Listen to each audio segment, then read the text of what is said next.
Hello မင်္ဂလာပါဒါလေးကတော့ကျွန်တော်ကိုယ်တိုင် site view ထားတဲ့ကျွန်တော်ဆန်ကရှိတယ်ဒီဂျပန်လိမ္မော်လေးပါဒီကောင်ဂျပန်လိမ္မော်ဒါဂျပန်မျိုးတွေပေါ့နော်အတီးတော့မရင်သေးပါဘူးအတီးတော့နှုတ်နေသေးတယ်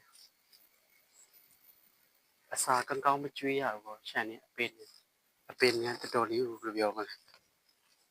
ဒါချွတ်တဲ့နေတာဒီကအပင်ဒီဘက်ခြံကကျတော့ဒါတော့ပြားလိမ္မော်ဒါဂျပန်လိမ္မော်ကျတော့တင်းနှစ်3 4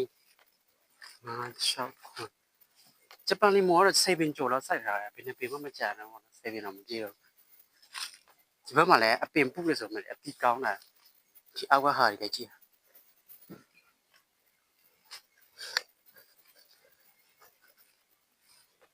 ဒါဂျပန်ဒီဘက်ကတော့ဂျပန်ပင်တွေကလည်းအသီးတွေတီးတယ်အဖေပြောတာဟိုကလေးတွေဖြတ်တာပေါ့နော်လူကခြံထဲမှာလူမရှိတော့လေအသီးတွေများတယ်ဂျပန်လိမ္မော်တွေအသီးလို့ရှိရင်တော့ဒီဟုတ်ပြားလိမ္မော်တွေအသီးတီးတယ်ဟိုဂျပန်ထက်တော့တီးများတယ်ပေါ့နော်ပြားလိမ္မော်တီးလို့ရှိရင်အပင်လိုက်အပင်တစ်ပင်မှာ၄ဆုံး5 600လောက်ရှိတယ်ဒီပင်တစ်ပင်ဆိုဒီချက်ကဒီမှာအသီးတွေတော်တော်ရှိနေသေးတယ်3 50လောက်လို့ရှိသေးတယ်ပေါ့နော်အသီးတွေကကလေးတွေဖြတ်တယ်လူမရှိတော့လေးခြံထဲမှာတမယာတွေတော့နှမျောတော့ပေါ့နော်တမယာအဖေအကုန်ဘယ်လိုပြောမလဲအကုန်ဖြတ်လိုက်ပြီသူဗာလဲဗာစိုက်ထိတ်ဖို့လေးတော့မသိဘူး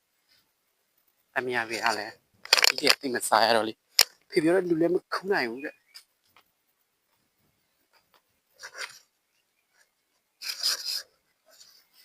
ဒီချင်းစားမမစဲ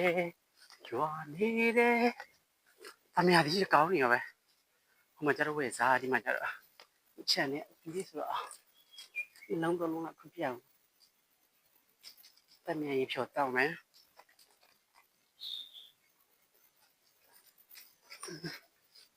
တမယာရေဖြောတောက်မယ်ဒီတမယာလေးတွေကောင်းတယ်ကြာဒါကြတော့ဒီဒါတော့ဟုတ်ပါလေမင်းလာဘက်ကအတီးတွေပေါ့ဒီကောင်ကြီးတိုင်ပါဒီမင်းလာဘက်ကမျိုးယူထားတဲ့ဒီကောင်ဒါတိုင်ပါဒီမင်းလာဘက်ကမျိုးတွေဒီဘက်ကဒွင်းချက် Hello မင်္ဂလာပါ